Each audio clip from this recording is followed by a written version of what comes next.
예, 귀한 찬양 감사드립니다. 오늘 살림이라는 책에 보면 나오는 스토리인데요. 어떤 사람이 매일 밤마다 이 악몽을 꿨답니다. 어떤 때는 그 꿈에 그 사람이 나타나서 모아둔 재산을 다 뺏어가기도 하고, 어떤 때는 나타나서 먹던 음식도 뺏어갑니다. 또 기쁠 때도 나타나서 기쁨을 누리지 못하게 하는 그 악몽을, 불안, 공포를 막 심어주기도 하고, 또 한 번은 잠을 자는데, 꿈속의 이야기입니다. 잠을 자는데 잠을 자지 못하도록 막 걱정을 하는 그런 꿈도 꾸게 했습니다. 어느 날은 또 이제 세상에서 좀 성공을 해서 좀 명성을 얻는가 싶더니 존재가 나타나서 사람들한테 모함을 하고, 또 자기의 그 연약한 부분들을 막 사람들한테 퍼뜨리고 다니는 그런 꿈 때문에 또 깨기도 했습니다. 하루는 꿈에 결혼식을 하는데 이 사랑하는 신부의 손을 잡고 이제 예식장에 들어가려고 하는데 이 사람이 나타나가지고 그 신부를 빼앗아 가는 거예요. 그게 너무 이 사람이 너무 괘씸해서 깜짝 놀래가지고, 그래서 꿈속에서 도대체 참을 수가 없어서 너 누구야 하면서 가면을 확 뺏겨버렸답니다. 자기 얼굴이었다. 그 얼굴이 자기 얼굴. 꿈속이지만 이 이야기가 보여주는 것은 우리 인생의 여러 많은 문제들 중에 가장 방해가 되는 것이 있다면 사실은 외부적인 문제보다는 누구의 문제라는 겁니까? 내면의 문제일 때가 많다는 겁니다. 건강하지 않은 모습이 내 안에 있기 때문에 오히려 그것이 내 삶을 더욱 어렵게 하는 것 아닌가. 내면의 건강의 소중함이 얼마나 필요한가를 보여주는 그런 이야기라고 저는 생각했습니다. 우리가 지난 2주 동안 요셉의 삶을 살펴보면서 2018년에 이 건강한 성도 되기 위해서 우리가 어떻게 해야 될 것인가를 제가 계속해서 말씀을 드리고 있는데요. 한번 잠시 2주 전에 돌아가시면 첫 번째 제가 설교했던 내용을 기억하시는 분은 저는 크게 기대는 하지 않습니다. 아마 다들 기억 못 하시는 게 정상이라고 저는 생각하고요. 첫 번째 제가 말씀드렸던 것, 요셉의 꿈과 또 그 꿈을 말했던 요셉의 모습, 형제들의 모습을 보면서 우리 안에는 어떤 요소를 조심해야 된다고 말씀드렸습니까? 자만이 있다는 거예요. 자만의 테스트. 하나님은 자만의 테스트를 한다고 제가 말씀을 드렸고요. 지난주에는 혹시 기억나세요? 지난주 제가 말씀을 드렸던 내용 중에는 요셉의 그 형들이 채색옷을 빼앗는 장면, 또 요셉을 웅덩이에 던지는 장면을 통해서 제목이 웅덩이 테스트였습니다. 그 웅덩이가 무엇이었습니까? 고난이죠, 고난. 지난주에 제가 설교하고 어떤 분이 저한테 그렇게 이야기를 했었어요. 설교를 듣다가 자기가 자기 아내를 보면서 당신한테는 내가 웅덩이지, 이렇게. 혹시 한 분이 아니고 여러분이 그러시지 않으셨습니까? 서로를 보면서 아이고 저 웅덩이, 그런 생각하신 분들 없으셨나요? 웅덩이, 그 웅덩이의 테스트를 어떻게 우리가 극복해야 된다고 제가 말씀을 드렸습니까? 웅덩이, 하나님께서는 웅덩이를 통해서 이루어주는 그 뜻이 있습니다. 그럴 때일수록 하나님을 바라보아야 된다. 그 웅덩이 속에서는 사방은 막혀있지만 어디가 열려있다고 했습니까? 하늘이 열려있기 때문에 하나님을 보라.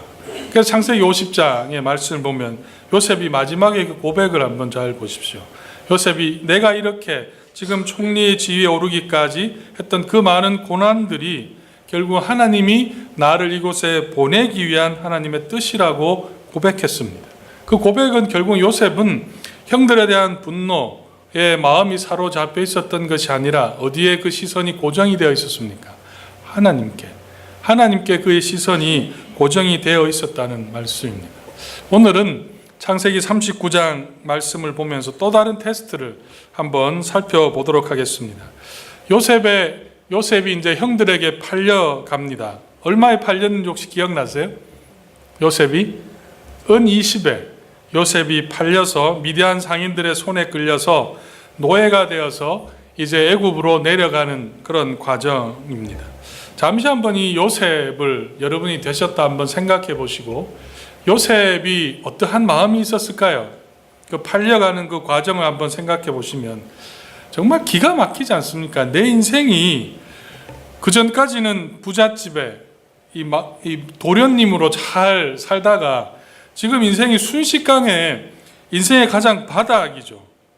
추락하는 것은 날개가 없다는 그 제목처럼 순식간에 지금 노예가 되어버린 자기 자신이 되어버렸습니다. 그리고 쨍쨍 내리쬐는 그 사막길을, 그 광야길을 잡혀서 지금 내려가고 있는 그런 상황입니다.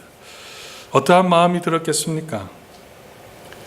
꿈이었다면 그런 생각도 아마 현실을 부정하고 싶은 마음도 있었을 거예요. 아마 이렇게 막 꼬집어 보지 않았을까? 혹시 이게 꿈이 아닐까? 또 어떤 마음이 들었겠습니까? 형들에 대한 분노의 마음도 좀 들지 않았을까요? 나를 팔아버린 그 형들. 또 한편으로 생각해 보면 아버지에 대한 원망이죠. 왜 나를 여기까지 보내가지고 내 인생을 이렇게 만들었습니까? 하는 아버지에 대한 그 원망도 있었을 것이고, 또 한편으로는 내가 뭘 잘못했나 하는 그 죄책감, 또 자기의 잘못을 또 생각해 보기도 했을 거고, 또 한편으로는 형들의 손에 내가 죽지 않은 것을 또 다행으로 생각하는 마음도 있었겠다 싶습니다. 또 한편으로는 젊기 때문에 가능할 거라 생각하는데요. 미래가 좀 불안하긴 하지만 그래도 뭔가 어떻게 좀 펼쳐질 그 미래에 대한 기대? 저는 그렇게 생각했어요. 다른 분도 어떻게 생각할지 모르겠지만 불안하고 지금 내 형편이 이렇지만 그래도 앞으로 일어나게 될 그 모험과 같은 그 삶을 보면서 좀 기대하지 않았을까, 그런 마음도 조금 있지 않았을까 하는 생각, 벌써 이제 자포자기 하는 거죠. 이제 과거의 것은 지났으니 그런 마음도 좀 있지 않았을까. 육체적으로는 아마 굉장히 피곤했을 겁니다. 사막의 길을 걸어가는데 나를 산 사람이 나를 낙타나 어디에 태워서 갈리는 만무할 것이고, 낙타 뒤에 이렇게 손이 묶여서 끌려가는 그런 모습이었을 텐데 아마 굉장히 육체적으로는 피곤한 그런 상황이었던 것 같습니다. 그런 감정에 좀 어수선한 마음 가운데 애굽에 도착했습니다. 그리고 필라델피아에 과거에 있었던 그 노예시장처럼 이 요셉도 아마 노예시장 가운데 서 있었을 겁니다. 처음부터 노예로 태어났다면 뭐 팔자련이 하고 생각하면서 그냥 지나갈 수도 있겠지만, 도련님의 위치에 있다가 지금 노예가 된 자신을 보면서 목에 걸려있는 그 금액을 보면서 얼마나 자신의 인생에 대해 비참한 그런 생각을 하지 않았겠습니까? 그렇게 서 있는지 얼마가 된지는 잘 모르겠습니다. 한 사람이 노예 상인을 찾아옵니다. 그리고 여러 명의 노예 중에 요셉을 선택했습니다. 요셉이 얼마에 샀을까요? 여러분 계산으로 얼마에 파시겠습니까? 은 20에 샀으니 그보다는 배, 이동 경비, 물류 비용을 계산하고 적어도 은 50 이상은 받지 않았을까 하는 생각이 잠시 들긴 했는데, 요셉을 산 사람이 성경은 누구라고 기록합니까? 누가 샀습니까? 친위대장, 또 우리가 익숙한 표현은 시위대장인 이 보디발이 요셉을 샀습니다. 이 보디발의 위치, 시위대장, 친위대장 같으면 지금으로 치면 경호실장 정도의 위치이기 때문에 굉장한 권력자였습니다. 그가 직접 노예를 사러 나왔는지 아니면 요셉 이전에 가정 총무를 대신 보내서 요셉을 사게 했는지는 알 수는 없지만 보디발의 집에 노예로 요셉이 팔려갔습니다. 이 장면을 보면 굉장히 하나님의 섭리가 오묘하다는 생각을 하게 됩니다. 왜냐하면 왜 하필이면 요셉이 보디발의 집에 팔렸을까요? 왕궁에 있는 상황들을 잘 아는 보디발, 시위대장, 어쩌면은 그 권력 서열로 따지면 한 2위, 3위 정도 되는 그 위치에 있는 사람의 집에 팔려갔을까요? 많은 귀족들이 있었을 거고 돈 많은 평민의 부자들도 있었을 텐데 어쩌면 이렇게 우리가 볼 수도 있을 것 같아요.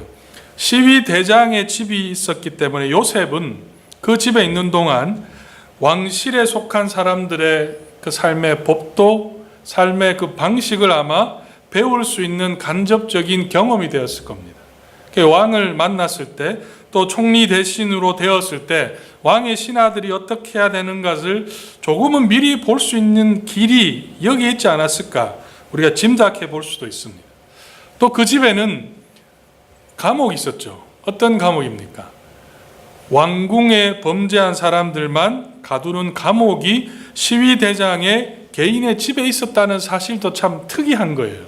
그런데 지금 요셉이 뒤에 가면 유혹에 시험에 이제 빠진 거죠. 빠져서 이제 감옥에 갔는데 아마 요셉은 그 감옥에 대해서도 잘 알았을 겁니다. 거기에 감옥에 들어갔다는 사실, 일반 감옥이 아니에요. 평민이 갇히는 감옥이 아니라 왕궁에 있는 사람들이 갇힌 어쩌면 정치범 수용소와 같은 곳입니다. 거기에 들어갔다는 사실을 생각해 보면 아마 다른 곳에 갇혔다면 왕의 꿈을 해석할 수 있는 기회는 요셉에게 없었을 겁니다. 또 요셉에게 보디발이 맡겼던 일, 오늘 본문에 나오는 이 가정의 총무는 매니저의 역할이라고 보시면 맞을 것 같아요. 거기에 이 요셉에게 이 보디발이 다 맡겨버립니다.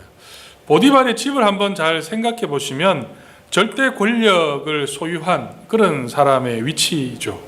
그렇다면 지금은 뭐 한국의 김영란법이라든지 또 이런 것들이 있어서 공무원들이 부패하는 것을 방지하는 법들이 있지만 그 당시에 그런 법이 있었을까요? 모르겠습니다. 제가 추측할 때는 그렇게 부패하는 것을 미리 막는 법은 제가 볼 때 없지 않았을까. 그렇다면 이 시위대장의 집은 보통 재산이 아닌 거죠. 수많은 사람들이 뭐 심지어 청와대 청소부한테도 옛날에 보니까 이렇게 줄을 대더라고요. 청소부한테도 줄을 댈 정도면 그 당시엔 아마 수많은 사람들이 보디발에게 좀 줄을 대어서 좀 승진, 좀 어떤 중요한 직책을 맡고 싶어 했던 사람들이 많이 들락날락 했을 겁니다. 그렇다 보면 빈손으로 올 리는 없을 거고 아마 보디발의 재산도 많았을 것이고 또 땅도 많았을 겁니다. 그 모든 것들을 매니지먼트 할 수 있는 이 요셉이 그 자리에 갔다는 것을 잘 생각해 보면 앞으로 총리가 되어서도 총리의 역할은 매니지먼트잖아요. 그 일을 할 수 있는 하나의 하나 어쩌면은 경험, 인턴십 같은 그런 경험이 요셉에겐 되지 않았을까. 이런 과정들을 놓고 생각해 보면 저는 하나님의 섭리가 참 대단하다, 놀랍다는 생각을 좀 하게 되었습니다. 요셉의 인생은 요셉 자신이 볼 때는 바닥으로 떨어지는 건데 하나님은 오히려 그 시간이 어떤 시간으로 활용하신다는 겁니까? 올라가는 시간으로 활용하신다는 말씀이에요. 요셉은 알지 못했지만 하나님께서는 자신의 뜻을 준비하고 계획하고 이루어 가셨습니다. 저는 이 사실을 보면서 우리 인생도 저는 마찬가지라고 생각합니다. 여러분이 있는 그 자리가 끝이 아니라는 거예요.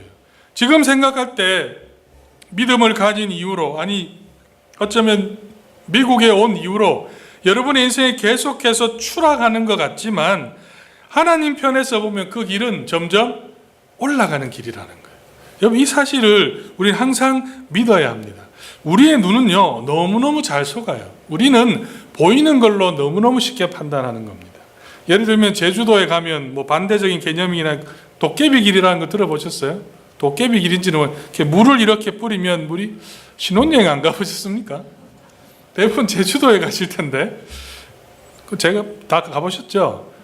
예, 물을 뿌리면 이 물이 거꾸로 올라가는 거예요. 아니 여행 가서 뭐 하셨어요? 신혼여행 가셔서 거꾸로 올라가잖아요. 사람이 이게 착시 현상이라고 하는데 어쩌면은 우리는 너무 착시를 잘해요.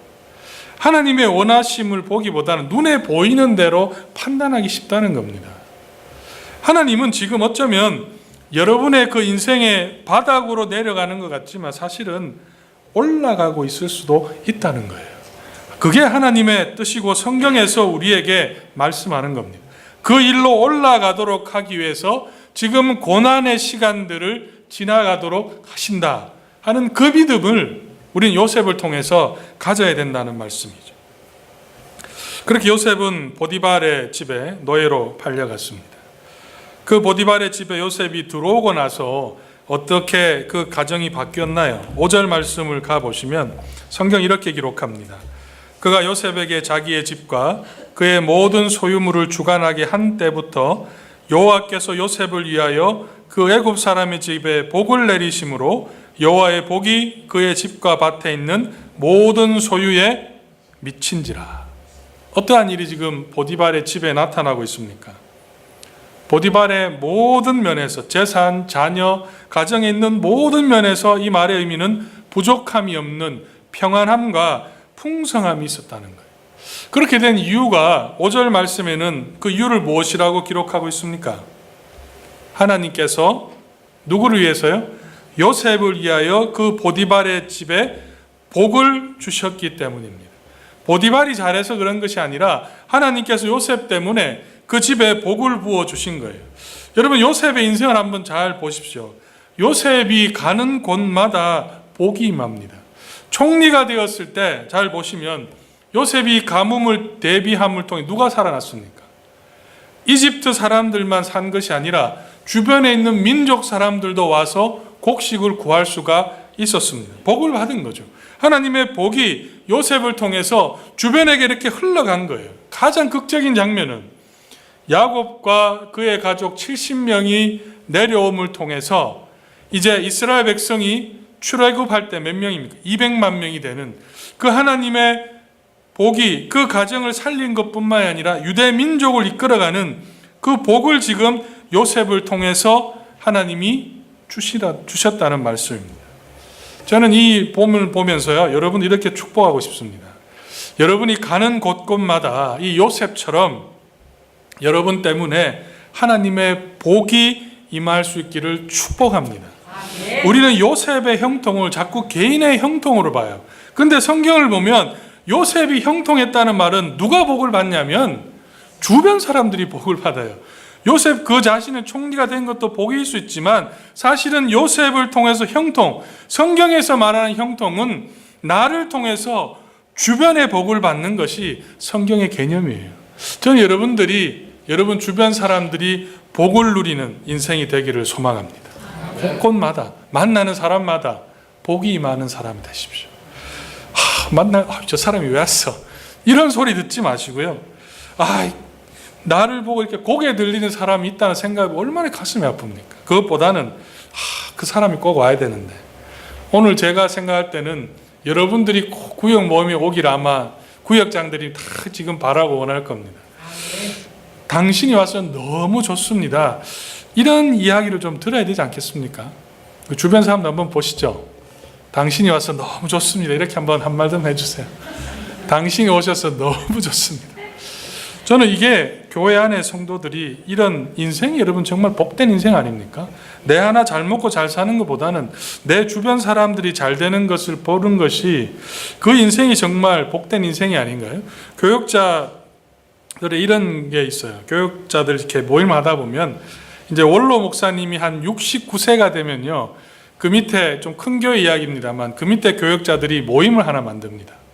담임 목사님 장학회를 만든다든지 아니면 목사님을 위해 모임을 만들어요. 그 교회 출신들 교육자들 다 모아가지고 그럼 한 60명이 딱 와요. 근데 중요한 건 그 목회자가 어떻게 목회했나 은퇴하고 나면 딱 알아봐요. 그 다음에 되면 장학회도 없고 아무도 모이지 않아요. 그런데 정말 목회를 잘한 분들을 보면 은퇴하고 나면 더 바빠요. 그 출신들이 막 부르는 거예요. 목사님 와서 우리 교회에서 설교 좀 해주십시오. 저는 그렇게 은퇴하는 목사님을 보면서 이게 정말 복이다. 그 교육자를 제일 잘하는 사람은 사실은 그 교회 출신 부교육자들이죠. 가깝게 보잖아요. 그런 복이 저는 저에게도 임했으면 좋겠습니다. 그러기 위해서는 두 가지가 이루어져야 돼요. 우리 교회가 더 많은 성도들이 모여서 교육자들이 많이 와야 되고, 두 번째로는 여러분들이 또 담임 목사인 저와 잘 협력해서 부교육자들을 잘 섬겨줘야 돼요. 좀 그런 목회 저는 정말 한번 해보고 싶은 그런 소망이 있습니다. 저는 확신이 있습니다. 하나님께서 우리를 믿는 순간 천국으로 데려가지 않고 이 땅을 살게 하신 것은 여러분을 통해서 하나님의 복이 여러분의 자녀, 여러분의 직장, 여러분을 만나는 모든 사람에 흘려보내기를 원하신 하나님의 뜻이 있다고 저는 확신합니다. 그것이 성경에서 말하는 복의 근원이에요.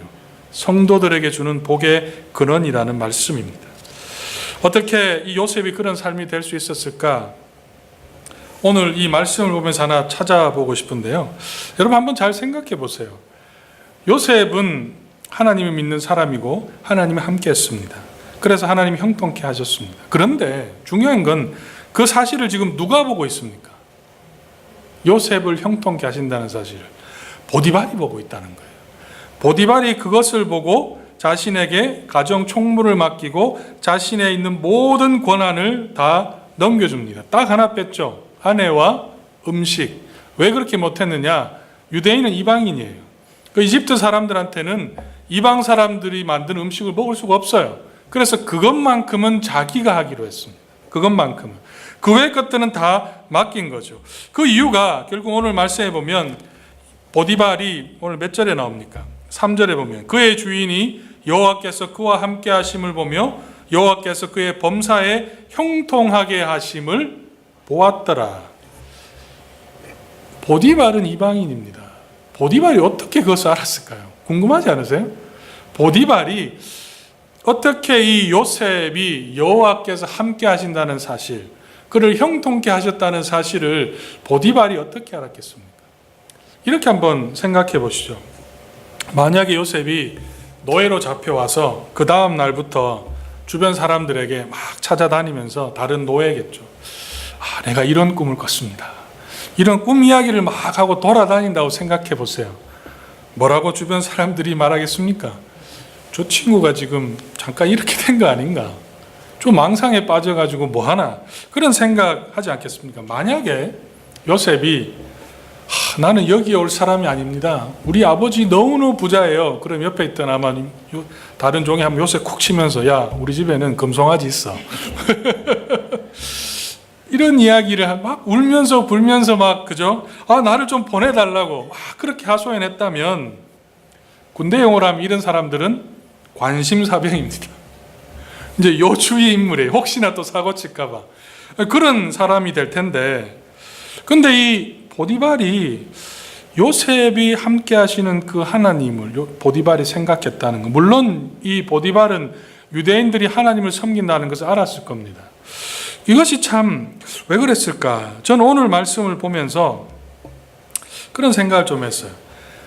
형통했다. 이 말의 의미를 잘 생각하셔야 됩니다. 여호와께서 요셉으로 하여금 형통했다. 이 형통했다는 말은 원어적인 표현을 따면 성공했다는 말도 되고 번성하게 했다 이런 표현돼요. 다르게 표현하면 요셉이 하는 일마다 성공적으로 그 일을 해냈다는 거예요. 요셉에게 일을 맡기면 요셉은 그 일을 너무너무나 주인의 입장에는 흡족하게 해냈다는 겁니다. 어려운 일을 맡겨도 보디발이 생각해 볼 때는 사람이 일을 할 수 없는 거예요. 특별한 능력을 소유하지 않으면 그 일을 해낼 수가 없는데 그 일을 누가 했다는 거예요? 요셉이 해냈다는 겁니다. 또 구약적인 개념에서는 형통은 재산이 많아지는 거죠. 가축이 많아지는 거죠. 그렇게 생각하면 요셉에게 가축을 맡기면 가축이 막 다 건강하고 막 늘어나는 거예요. 그 일들을 지금 요셉을 한 것을 보면서 보디발은 요셉 뒤에 있는 하나님을 보게 되는 것이죠. 그리고 그것을 통해 보디발은 요셉에게 가정 총무를 맡겼던 겁니다. 이 말을 반대로 뒤집어 놓고 생각해 보면 요셉은 노예로 잡혀가서도 가만히 있지 않았다는 거예요. 어떻게 했다는 겁니까? 요셉은 성실하게 주어진 일을 했다는 겁니다. 그 마음에 자기를 팔고 자기를 그곳에 보냈던 아버지에 대한 분노, 원망이 있었지만 요셉은 거기에 매이지 않고 주어진 일에 최선을 다했다는 거예요. 요셉의 인생을 한번 보십시오. 요셉은 노예로 잡혀가는 그 순간부터 단 한 번도 꿈 이야기를 하지 않아요. 요셉은 노예로 잡혀가는 순간부터 꿈에 대해서는 말하지 않는다는 겁니다. 아마 요셉은 주인이 보지 않아도 성실하게 최선을 다했을 겁니다. 일이 어려워도 어렵다 말하지 않고 낙심하지 않고 끝까지 주어진 일에 했을 거라고 생각합니다. 주인의 일을 마치 내 일처럼 했을 겁니다. 그리고 주인이 기뻐하는 일을 했을 거고 그 결과에 이 주인이 볼 때는 아마 만족했던 것이고 주인의 마음이 흡족한 만큼의 그 결과를 만들어내었을 겁니다. 또 하나 요셉은 제가 생각할 때는 자기가 누구인지를 알았다는 거예요. 자기의 위치가 뭐겠습니까? 노예라는 사실을 알았어요. 요셉은 노예라는 사실, 풍성한 결과에 자만하지 않고 내가 가지고 있는 권력에 자만하지 않고 오히려 내가 노예라는 그 사실을 알고 있었기 때문에 주인은 그를 가정의 모든 일을 맡길 수 있는 그 위치에 세워주었다는 겁니다. 여러분, 이 범사에 형통하다는 말 속에 저는 또 이런 말도 생각했습니다. 물질적인 그 복도 있었겠지만 저는 요셉이 사람들과의 관계도 그 속에 포함되었다고 생각해요.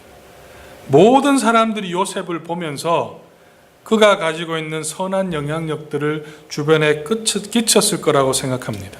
한번 잘 생각해 보십시오. 주변에 일도 하지 않으면서 가정 총무라고 함부로 나대면서 자신의 지위를 남용했다면 주변에 있는 다른 노예들이 시기하지 않았겠습니까? 또 어쩌면은 요셉이 자신의 힘으로 다른 사람들을 부당하게 대했다면 과연 요셉이 형통할 수 있었을까요? 아마 그런 사람이 있다면 아마 많은 노예들이 시위대장을 개인적으로 찾아가서 아마 요셉에 이러이러한 면이 있다고 이야기했을 겁니다. 그렇다면 시위대장 입장에서는 쉽게 요셉을 총무로 맡길 수가 없는 거예요. 요셉은 사람들과 관계 속에서도 아마 오래 참았을 것 같습니다. 나에게 해롭게 하는 사람이 있다면 악으로 갚지 않았을 것이고 함께 울고 웃었던 그 면이 있었을 거라고 생각해요. 그래서 주변 사람들에게는 선한 영향력을 요셉은 끼쳤을 겁니다.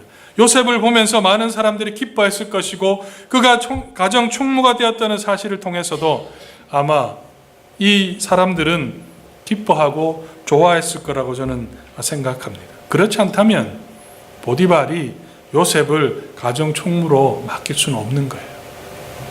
성도 여러분, 지금 이 노예의 시간을 통해 요셉이 지금 어떤 테스트를 치르고 있는지 아십니까? 한마디로 요약하면 성실의 테스트입니다.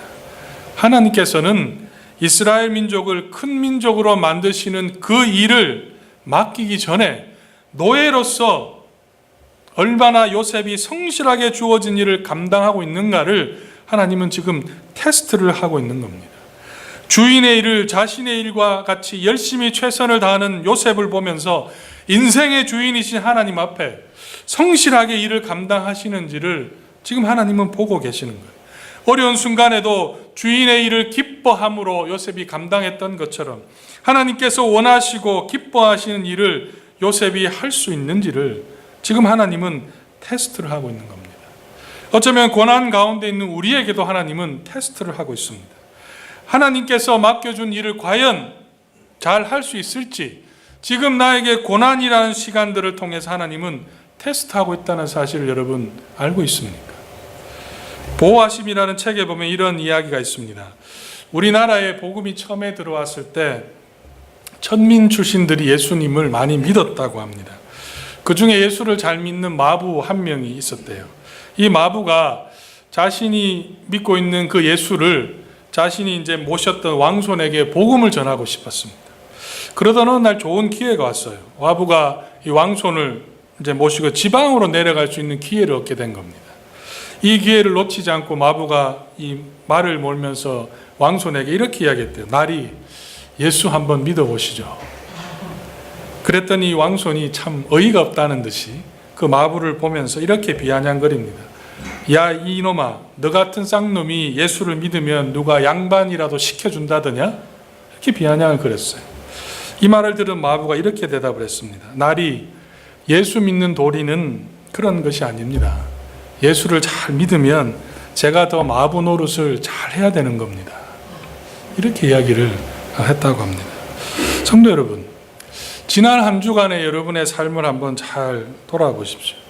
이 요셉의 모습과 우리들의 모습을 돌아보시면 혹시 여러분 요셉보다 더 힘들다고 말할 수 있는 사람이 과연 우리 가운데 얼마나 있겠습니까?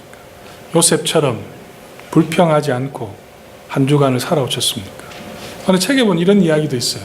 불평하는 사람은 천국 가서도 불평한다. 왜 천국에는 행복만 있냐고 불평한다. 불평하며 살진 않았습니까? 아니면 고난, 그 어려움을 저 사람 때문이라고, 내가 이렇게 고난 겪고 있다고, 내 남편 때문이라고, 내 아내 때문이라고, 내 자녀 때문에 내가 왜 고생하고 있다, 그렇게 생각하고 한 주를 신세한탄하면서 보내진 않았습니까? 그리고 내가 누군데, 내가 왜 이렇게 살아야 되나, 과거의 그 화려함만, 성공에 집착해서 지금 주어진 일을 게을리하지는 않았습니까? 우리가 성실을 강조할 때 쓰는 격언이 하나 있죠.